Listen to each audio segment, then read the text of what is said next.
Sabe aquele dia de trabalho que parece que nada dá certo? Para quem trabalha com desenvolvimento de software, essa sensação de ter um dia ruim é super comum. Mas a pergunta é: será que isso acontece por acaso ou existe algum padrão por trás dessa frustração toda? E se a gente pudesse parar de só especular? A boa notícia é que um estudo recente fez exatamente isso.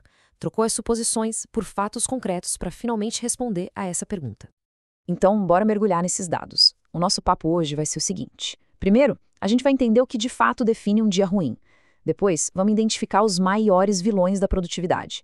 Aí, a gente vai ver o efeito dominó que o estresse causa e, claro, o mais importante, procurar umas estratégias para construir dias melhores. Bom, para começar, a abordagem do estudo foi muito inteligente. Em vez de chegar com uma definição pronta, os pesquisadores foram direto na fonte. Eles perguntaram para quem está no dia a dia codando. Afinal, o que de verdade significa ter um dia ruim? E olha só, aqui já vem a primeira grande revelação do estudo. Os motivos principais não são tipo um código super complexo ou um bug cabeludo. O que mais pesa, na verdade, é o atrito com as ferramentas do dia a dia. Aquela sensação de estar travado, sem conseguir avançar e, claro, a baixa produtividade. Ou seja, a frustração, na maioria das vezes, vem de coisas de fora, de fatores externos. Agora, se prepara para este número, porque ele meio que resume tudo. 97%. É isso mesmo! 97% das pessoas que desenvolvem software disseram que tiveram pelo menos um dia ruim no último mês. Isso mostra que essa experiência não é uma exceção, é praticamente a regra. É um desafio que quase todo mundo na área enfrenta e é por isso que essa conversa é tão necessária. Beleza, então se quase todo mundo passa por isso, quem são os verdadeiros vilões dessa história? A pesquisa foi investigar e montou um ranking dos maiores fatores que bloqueiam a produtividade. E o mais interessante aqui é a mistura de coisas. Olha só, no topo da lista está o pull request atrasado por causa de fatores externos, ou seja, algo que nem está no nosso controle direto. Logo em seguida vem aquela sensação puramente subjetiva de não fiz nada o dia todo. E pasmem, um laptop lento aparece em terceiro lugar. É uma combinação de problemas de processo, problemas técnicos e falta de suporte. E essa citação de um dos participantes do estudo, nossa, ela resume perfeitamente o sentimento. É a voz humana por trás dos números, mostrando como essa briga diária com as ferramentas pode ser desgastante para qualquer pessoa. Mas o problema não para por aí.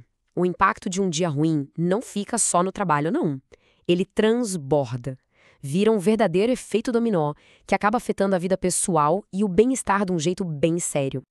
E uma coisa que o estudo percebeu que é muito interessante é como esse impacto emocional muda dependendo do nível de experiência.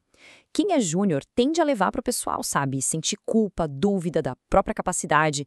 Já quem é sênior costuma culpar o sistema, os processos, a pessoa fica frustrada, até meio cínica com tudo. E essa culpa, principalmente para quem está começando, acaba levando a um ciclo bem perigoso.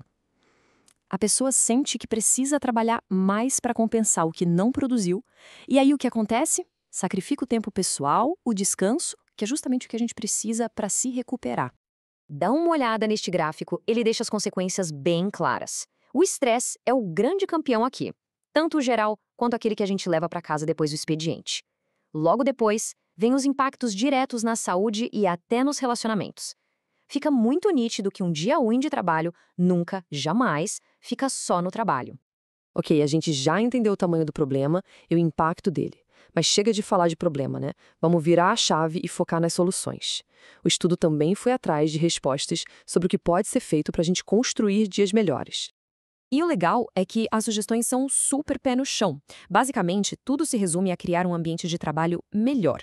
Ter ferramentas e documentação que funcionam de verdade, sabe? Uma cultura que protege o tempo de foco, em vez de lotar agendas de reunião. E, claro, ter um suporte que de fato ajuda quando a gente precisa. Não é nenhuma fórmula mágica, é o básico bem feito que pode fazer toda a diferença. Bom, e para a gente ir fechando, vamos dar um passo para trás e olhar o quadro geral. Por que resolver isso é tão importante? E não só pelo bem-estar das pessoas, mas também para o sucesso do negócio como um todo. O estudo traz um conceito fundamental aqui, que é o círculo vicioso. Pensa comigo. Onde é ruim, gera estresse. O estresse atrapalha o descanso. Aí a pessoa já volta cansada no dia seguinte, o que aumenta e muito a chance de ter outro dia ruim. É um círculo que se alimenta sozinho e que precisa urgentemente ser quebrado. Então, a grande conclusão é esta. Investir para melhorar a experiência de quem desenvolve software não é um luxo, não é um agrado, é uma necessidade estratégica para o negócio. Isso mexe diretamente com produtividade, com a capacidade de inovar e um ponto super crítico hoje em dia, com a retenção de talentos. E no fim das contas é exatamente por isso que estudos como este são tão valiosos. Esta análise que a gente viu, por exemplo, faz parte de uma iniciativa do LEDS que tem justamente esse objetivo: usar dados para ajudar a construir ambientes de trabalho que sejam mais saudáveis e mais produtivos para todo mundo. E tudo isso nos deixa com uma pergunta final para a gente refletir. As equipes de hoje, nas nossas empresas, estão realmente equipadas com as ferramentas e a cultura necessárias para quebrar o ciclo dos dias ruins?